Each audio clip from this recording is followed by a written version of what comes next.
आवाज बुलंद है, उसकी ताकत आप है। आपको ये भरोसा सबको दिलाना होगा कि जब असेंबली में खड़े होकर आपकी हक की बात करते हैं तो बाहर उसके पीछे एक फौज दिखनी चाहिए। ये भी जरूरी है। बात तो बहुत सारी है। मैं एक बात जो समझाऊं सियासत में कि बीजेपी का मुकाबला कांग्रेस कर सकती है, समाजवादी कर सकती है, पॉलिटिकल पार्टी का बदल है, लेकिन इस वक्त इस मुल्क में राज आरएसएस का है। आरएसएस का बदल क्या होगा?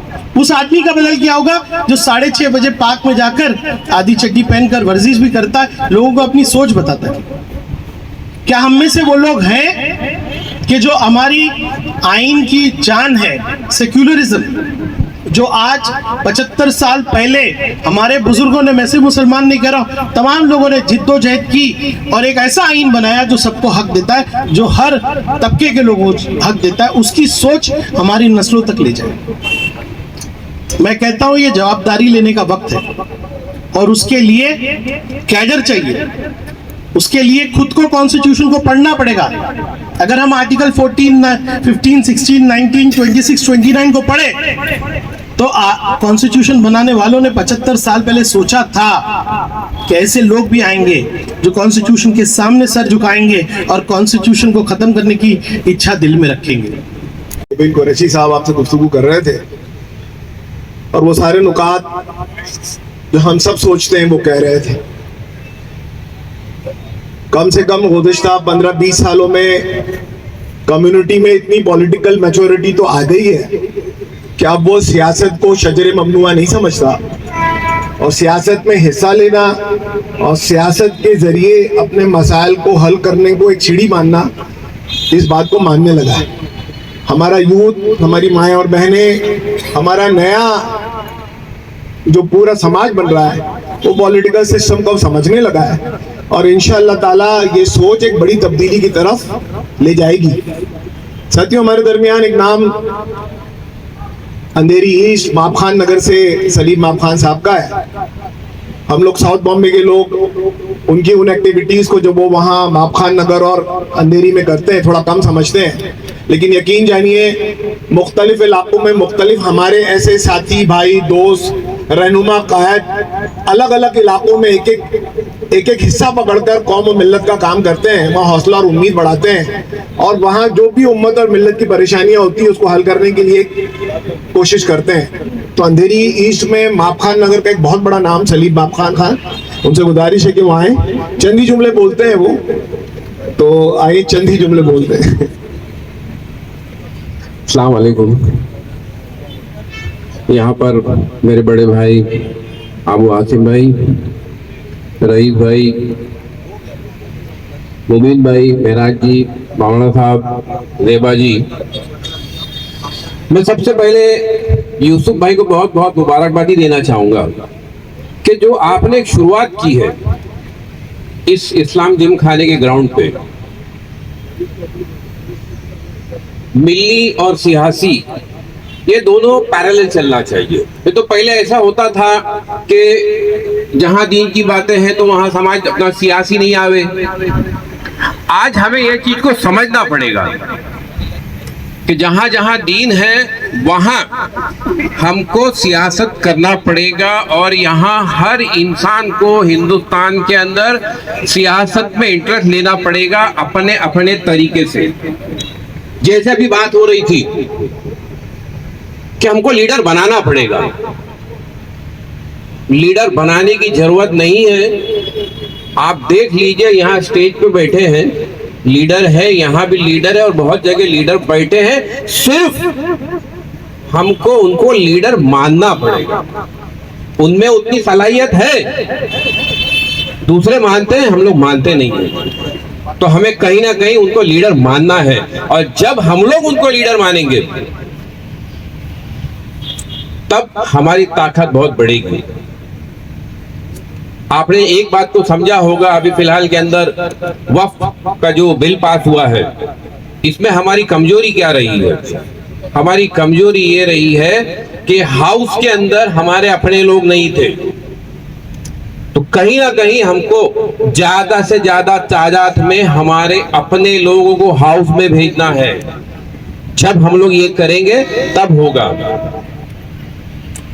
एक चीज, एक बिल आने वाला था एनआरसी और सीए का। उस वक्त देखा गया था कि हर गली में, हर चौराहे पे, हर नाके पे धरने मोर्चे हो रहे थे।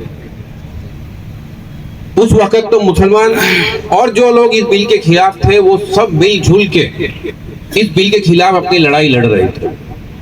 तो ऐसा क्या हुआ है कि वक्फ के लिए, जैसा अभी मुबीन भाई ने बताया कि इतने लोग नहीं आ रहे हैं।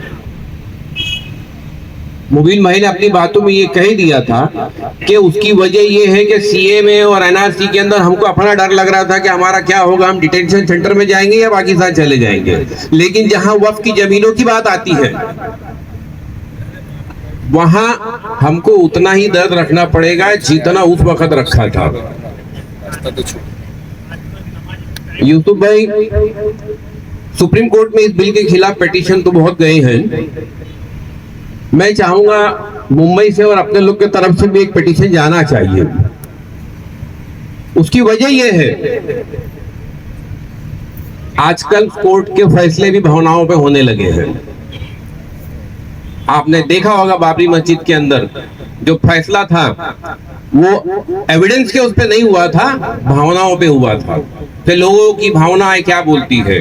तो कहीं ना कहीं हम ज्यादा से ज्यादा पिटीशन भेजें और हमारी जो भावनाएं हैं हम अपने रास्ते पे आके दिखावे। जब हम रास्ते पे आएंगे पीसफुल प्रोटेस्ट करेंगे, गली से लेके दिल्ली तक हमारा मैसेज जाना चाहिए कि मुसलमान नाराज है इस बिल से।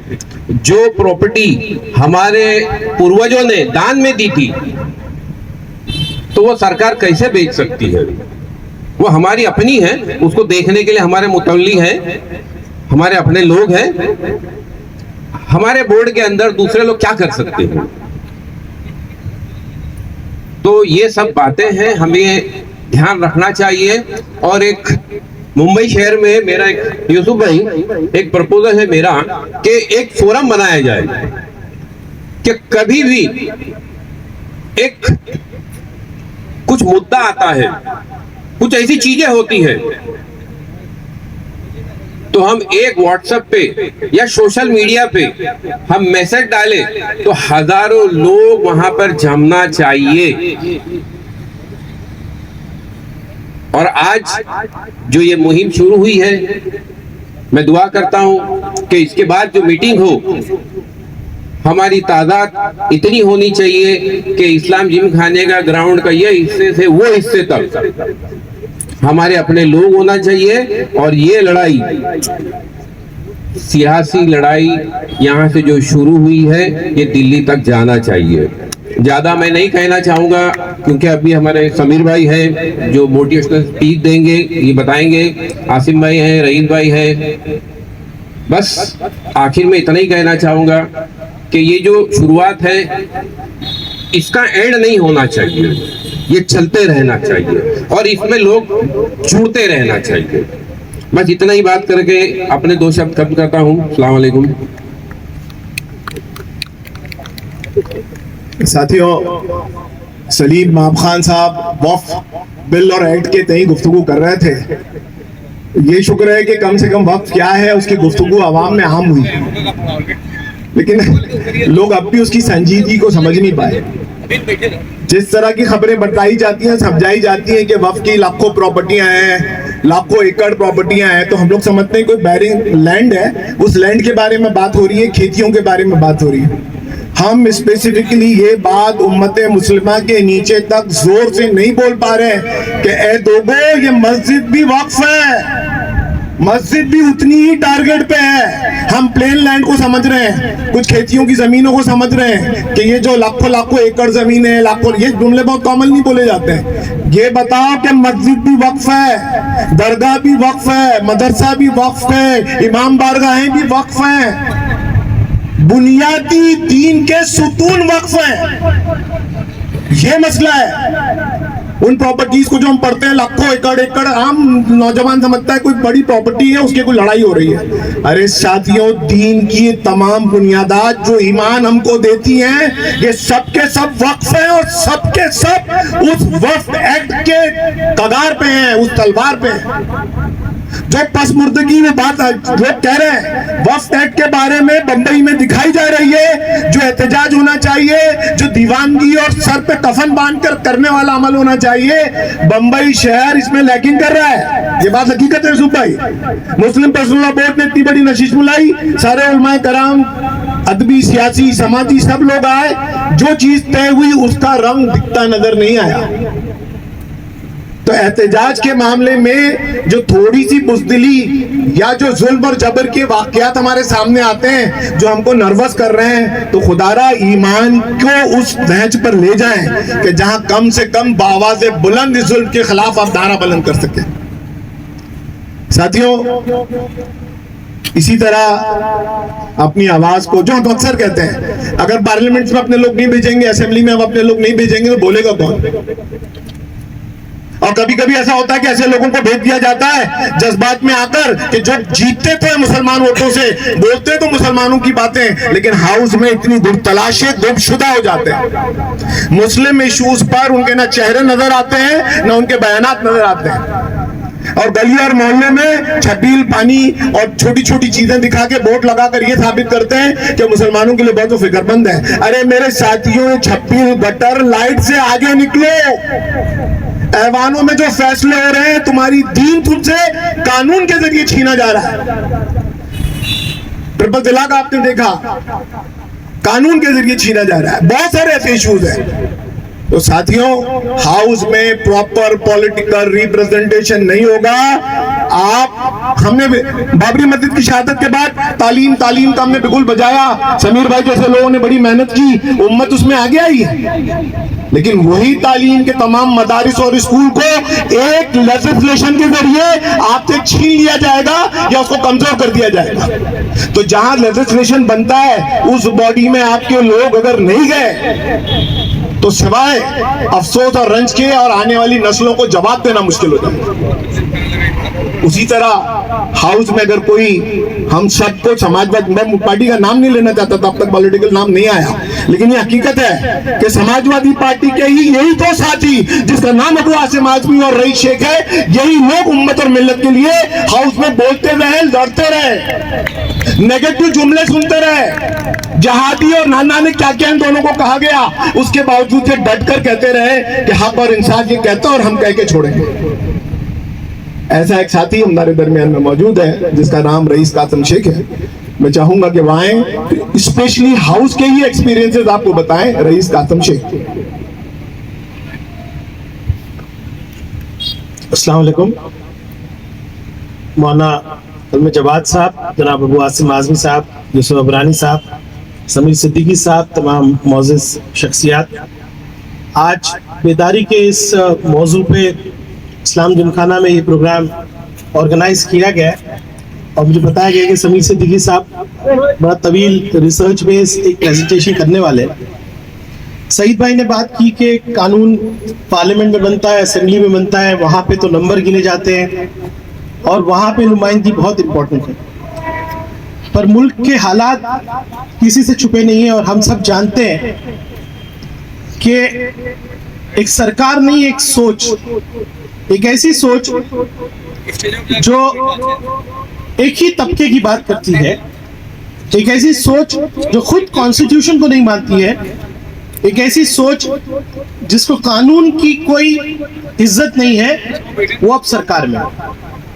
जब ऐसी सरकारें आती हैं तो हम सबका फर्ज बनता है कि बेदारी से आगे बढ़ के जिम्मेदारी में हिस्सेदारी करनी पड़ती है।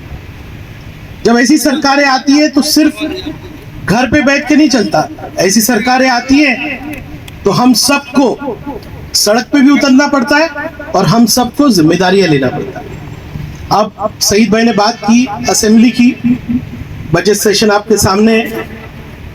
कानून ये कहता है कि अगर किसी मेंबर ने, मैं जनाब अबू आसिम आजमी साहब के स्टेटमेंट की बात कर रहा हूं, हाउस के अंदर कुछ ऐसा कहा हो तो उस पर कोई एक्शन लिया जा सकता है।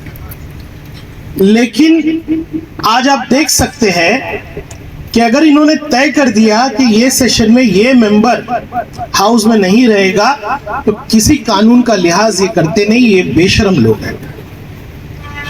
अब असेंबली में आप देखिए, रोज सुबह आप आइए, रोजे में हम लोग थे, रमजान का महीना, आप आकर असेंबली में बैठिए, असेंबली का बिजनेस देखिए। असेंबली के बिजनेस में सबसे पावरफुल हथियार एमएलए का क्या होता है? वो होता है कॉलिंग अटेंशन मोशन, यानी कि शहर में कोई ऐसी बात हो गई जिसके लिए आप पूरे हाउस का तवज्जो चाहते हैं, सरकार का तवज्जो चाहते हैं, आप पढ़िए तो सिर्फ यही बात आएगी कि यहाँ मस्जिद इल्लीगल है, यहाँ दरगाह इल्लीगल है, यहाँ पे इज्तिमा हुआ, वहां पे कानून तोड़ा गया, और इस तरह की बातें पूरी ऑर्गेनाइज तरीके से की जाती है। ये तो हुआ मसला। अब करना क्या?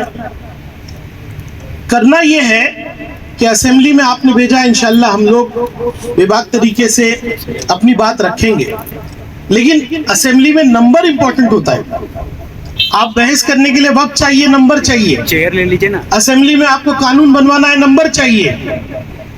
ये भी जरूरी है कि हम कोई रायमल ऐसा बनाए कि वो समाज जो आज शोषित समाज है उनको जोड़ ले।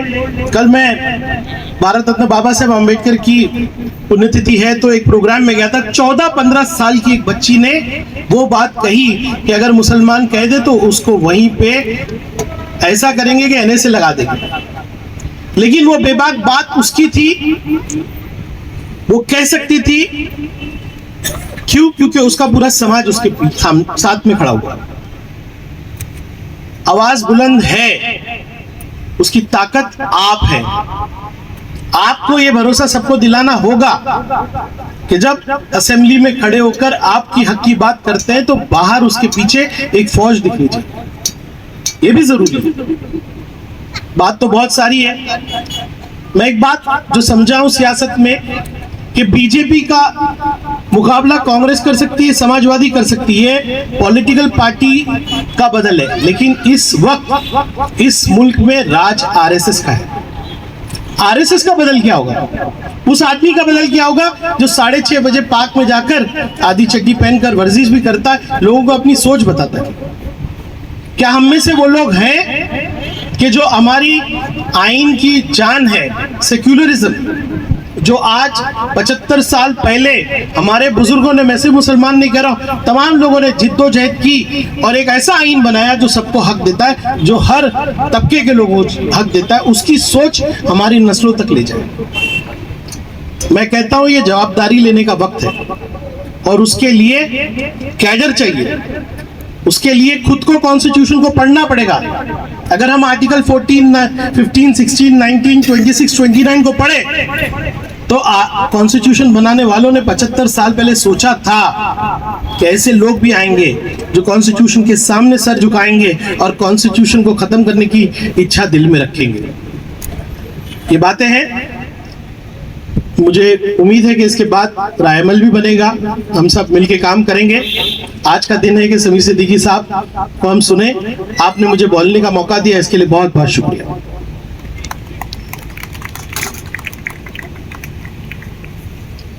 साथियों,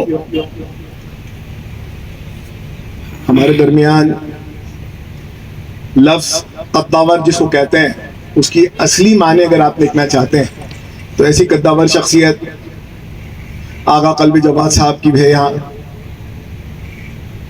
आप हाईली इंटेलेक्चुअल हैं और कम्युनिटी की उन पल्सेस को समझते हैं और रहनुमाई करते हैं जो शायद दूसरे नहीं समझते या नहीं देख पाते। ये हमारी बड़ी खुशबख्ती है कि आगा यहाँ मौजूद हैं और वो लोग जो अखबारात को बिलखुसूस पढ़ते हैं और समझते हैं या आगा के स्टेटमेंट्स वगैरह देखते हैं, आप से रहनुमाई बातें, मैं उनसे गुजारिश करूंगा कि वहाँ आए और मौजूद गुफ्तगू क्या है उसका एहसास तो उन्हें खुद हो ही गया। आइए हम सब की रहनुमाई करें मोहतरम जनाब कल्बी जवाद साहब।